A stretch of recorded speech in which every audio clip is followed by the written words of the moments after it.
Bonjour à tous.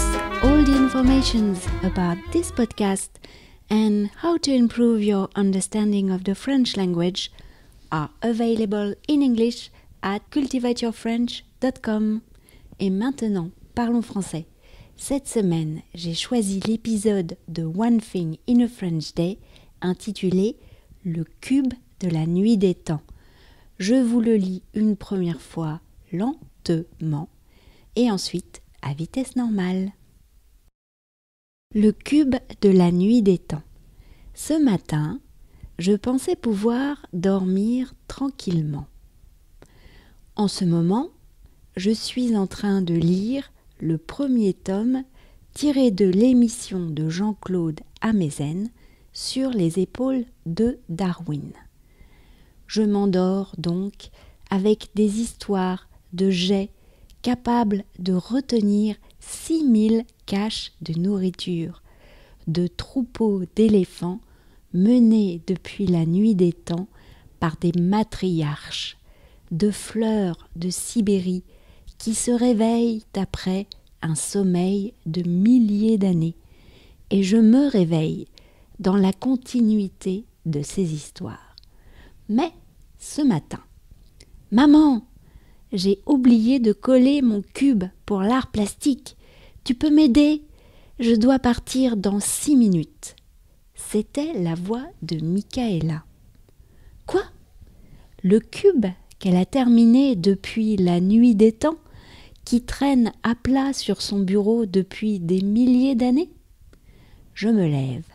Michaela cherche activement de quoi coller son cube dans le buffet. « Colle ou double face ?» me demande-t-elle. « Double face », ai-je répondu avec l'assurance d'un chirurgien. « Tu pourrais plier les rebords, s'il te plaît ?» me demande-t-elle nerveusement. « Je ne vais pas y arriver. » J'attrape alors la paire de ciseaux, la règle, et je fais des rainures avec la lame d'un ciseau. Les rainures permettent au cube d'être monté et collé en un tour de main. La porte claque. Michaela est partie. Je regarde la paire de ciseaux. J'ai fait des rainures. J'entends alors la voix si particulière de Jean-Claude Amezen dans ma tête. « Un geste, dit Laetitia, un geste que m'a appris mon père, un geste, continue Laetitia, que, j'en suis sûre, Michaela a inscrit dans son cerveau et qu'elle transmettra aux générations futures qui pourront à leur tour, elles aussi, coller un cube en papier en moins de 6 minutes. » Et maintenant, le texte à vitesse normale, comme si nous étions à Paris, les amis. Le cube de la nuit des temps.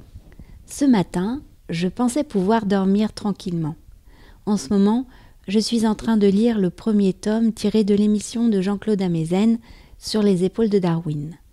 Je m'endors donc avec des histoires de geais capables de retenir 6000 caches de nourriture, de troupeaux d'éléphants menés depuis la nuit des temps par des matriarches, de fleurs de Sibérie qui se réveillent après un sommeil de milliers d'années. Et je me réveille dans la continuité de ces histoires. Mais ce matin, « Maman, j'ai oublié de coller mon cube pour l'art plastique. Tu peux m'aider? Je dois partir dans 6 minutes. » C'était la voix de Michaela. « Quoi? Le cube qu'elle a terminé depuis la nuit des temps, qui traîne à plat sur son bureau depuis des milliers d'années ?» Je me lève.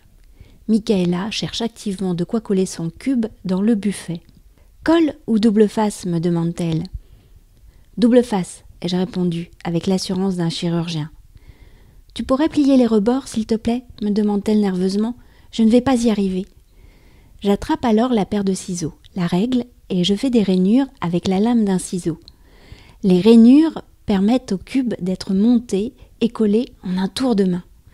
La porte claque, Michaela est partie. Je regarde la paire de ciseaux. J'ai fait des rainures. J'entends alors la voix si particulière de Jean-Claude Amezen dans ma tête. « Un geste, dit Laetitia, un geste que m'a appris mon père. Un geste, continue Laetitia, que, j'en suis sûre, Michaela a inscrit dans son cerveau et qu'elle transmettra aux générations futures qui pourront à leur tour, elles aussi, coller un cube en papier en moins de 6 minutes. Cultivate Your French, c'est fini pour aujourd'hui. Je vous dis, non pas rendez-vous dans des milliers d'années, mais rendez-vous dès la semaine prochaine. À bientôt, au revoir.